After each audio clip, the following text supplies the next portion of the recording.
Session whether to teach purposed all the subjects in English or Filipino. No? So bakit ganun yung bakit hindi, wag muna yan, sir. Ang ano ka na, sir? Mas may mga rank kasi ako eh, nakarang. Wala sir, yung about, you mentioned about yung K-12, the real K-12 students will be 2024. Pero because of politics, 2016 or 2018, now na. So, ibig sabihin nun, sir, hindi sila, yung mga maging estudyante ng 2016 or 2017 18, hindi sila college ready. Hindi pa. So, ano gagawin namin doon? So, dapat bang ituro pa din yung mga ilang GE subjects sa 2018 hanggat, sir, yun Kasi, magiging reklamo pa rin kami. Hindi naman kasi sila prepare ng high school or Pero kung admin na kinakausap ko, hindi ko nasabi yung the other day. I say this to the admin. I'll tell you because it's transparent. Happy ang administrators dyan. Kasi, they'll be forced to have back subjects, which the students will have to pay for. Happy ang admin dyan. Doon sa transition period until 2024. Transition period yun eh. So, happy sila, lalo na yung for money, yung mga for-profit schools. Kasi, kikita sila dyan eh. Di ba, magkakaroon ng English Plus, English Zero, etc. Yung mga sasabihin na yun. So, pero that's only for admin purposes. It shouldn't happen, but it has to happen because of the transition period. So, until 2024, meron ganun. Oo, wala kang choice eh. Like yung calculus, for example. Hindi naman nag-calculus itong mga ito eh. Yes, ma'am. Yes, thank you for your lecture at enjoy kami. I hope we can really apply in practice what you've been saying. But ang tanong ko ay ganito, what GE is all about is about integrative teaching.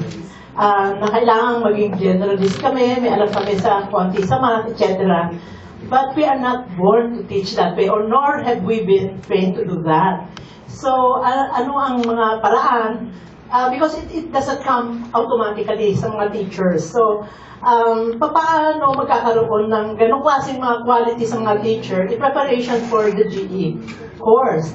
Yun ang una kong tanong kasi hindi nga ito lahat ng mga teacher pwede magturo ng gano'n, or have that kind of inclination. The second is yung pangunawa sa sarili. I don't know if we can have some current theories such as intersectionality sa women's movement, nagagamit na yun eh. That the self is formed through your various dimensions such as your age, gender, class, etc. So meron ho bang ganung mga klaseng mga approaches to help the teacher understand how to teach, knowing the self? Yeah. Isang dahilan kung bakit yung CMO 20 ay basically sketchy. Kasi yung sa aming technical panel, ayaw naming sabihan tayo ng shed kung ano ituturo natin. Kaya deliberately hindi kami nagbibigay ng syllabus, ng readings, etc. So ngayon, ang sagot sa tanong mo is therefore up to you. Up sa school. Kung ituturo nyo yun or anong approach nyo, kayong bahala. Yun ang talagang doon. Dahilan kung bakit walang syllabus, walang appendix, walang anything. Right. Ngayon, ang unang tanong mo, paano maghahanda? Yung nga, sinabi ko, kailangan, una, become digital, first. And second, there should actually be formal training sessions. The CMO, I'm not even sure if it's there, but when we present the CMO, when we presented it to various people, we had a slide, which I did not put, where we recommended a way of training faculty. The way to train faculty is to get parang focus group discussions. You get groups that will come together, and there will be the GE group, who will then help each other, inform each other, tell people what's going on, etc. Yun ang aming suggestion, which may work for some schools or which may not. Kaya, I'm not even sure if we put it in the CMO. I can't remember anymore. But we call it but it's kind of a focus group discussion of GE teachers. So once you've decided, okay, these are the GE teachers, let's say there are 20 of you, you'll meet regularly, and then you will talk among each other and say, okay, what are the things that we want the student to have, what are the learning objectives, and they should be more or less the same for everybody. Yun ang aming suggestion. But we're leaving it mostly to the schools. Kasi nga ayaw na namin yung idea na para sila na nagsabi kung anong dapat natin gawin. So parang ang mangyayari, yung collaboration happens during the preparation, but in the actual handling of the subject, you suggest that it goes to the individual teachers. But in that one that I'm mentioning, we also said it should be a continuing group discussion. So even while the subjects are going on, the teachers should always get together. Yes, yes. Kasi kanina po parang binanggit mo yung no to team teaching eh. Pero hindi team teaching na dalawang tao sa isang klase. Hindi ganon. Parang yung preparation nga, yung collaboration. Sir, so pwede rin yung dating binanggit ko sa klase na instead of department na based on discipline, I forgot kanong university binanggit nyo.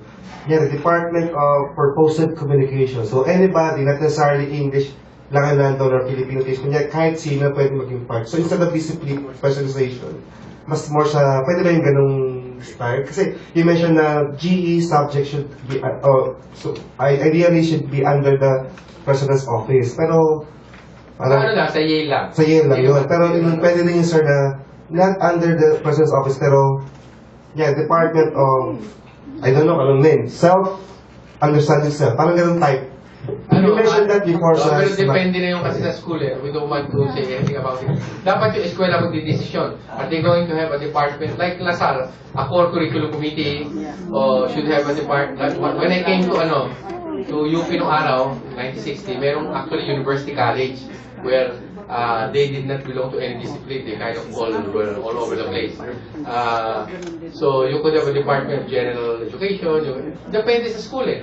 So hindi dapat one size fits all kasi ngayon ang ayaw namin eh. So kayo bahala doon.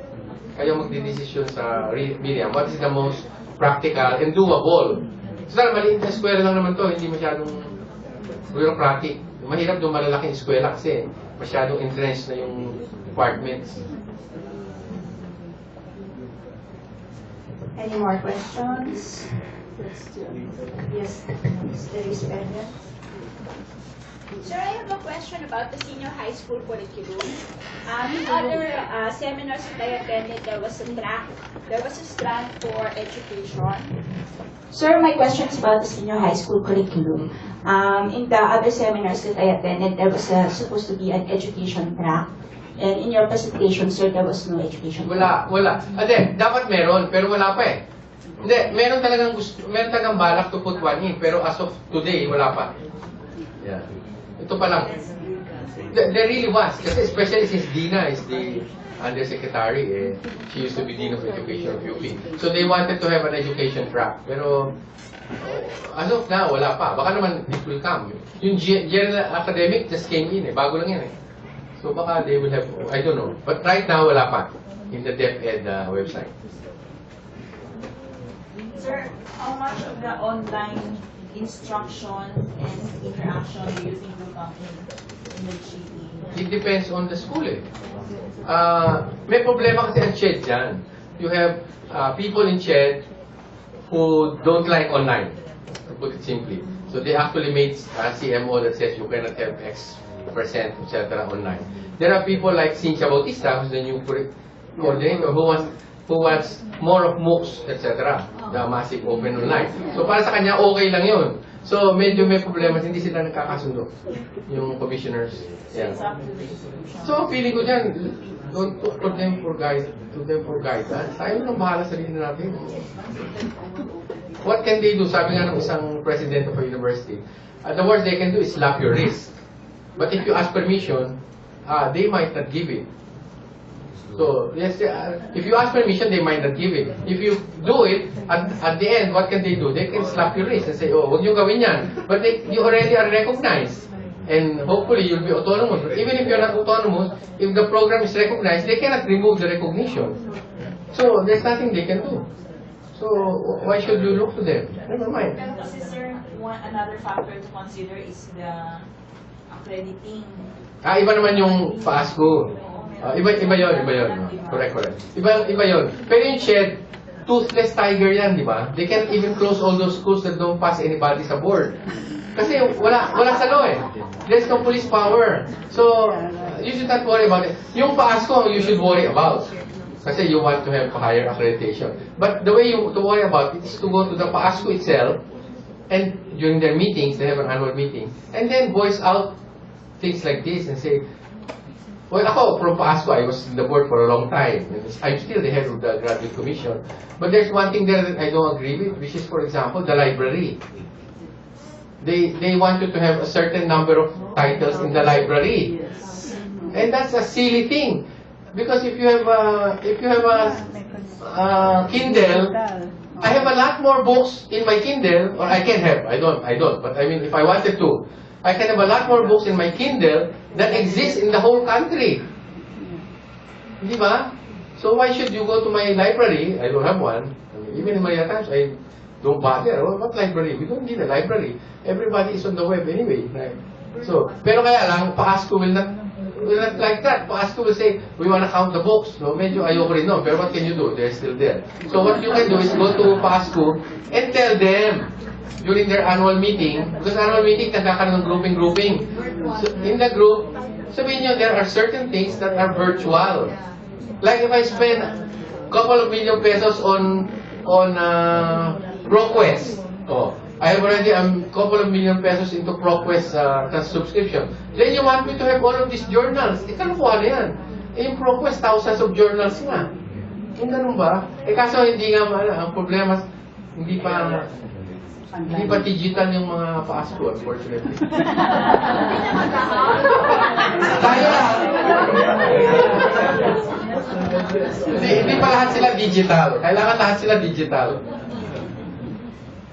Yeah, following on what you said that you will not impose how to teach the GE courses on the school, I suppose there will be a decision to do some kind of a generic curriculum or syllabus. No, it's more of a syllabus for each of these GE required courses. No, we are supposed to. Yung technical panel, we were supposed to okay. To actually do a syllabus for each of the 8 core courses. Okay. Since none of us believe that that is a good idea, Okay. we decided not to meet anymore. So actually, we have not met for about a year now. Okay, wonderful. Kasi if we meet, they will ask us, oh, what have you done about the syllabi? O, di na kami nag-meeting. Simple lang yun, di ba? I mean, we drag our feet. We So, drag our in feet. effect, the status quo is that if the school would determine Yeah. the syllabi, or that's the first. Well, until we are replaced and then another group of people come in who actually follow instructions. Kasi we don't. Kahit tinaman naman kami si Maris, si Padulina, si Father Tabora. Father Tabora even comes out publicly against Chen. Remember siya nung aming committee. Yung ganun ba? Kaya, puro, pasaway kami. Yeah, so my question is, ideally, and from your perspective, ideally, what proportion or percentage of the syllabus will be left to a committee for standardization of that particular syllabus, and what proportion could be left to the faculty member? You know, in terms of the faculty member who wants to innovate, on the base. No, hindi pwede bahalan. Like an administrator. Problema talaga yan. As an administrator, ayaw mo namang gawin, di ba? Pero as a faculty member, gusto mo namang... Yes. It's a tension between the individual academic freedom and the academic freedom of the school. Kasi the school actually has academic freedom to determine what to teach. But the individual also. So there's a tension.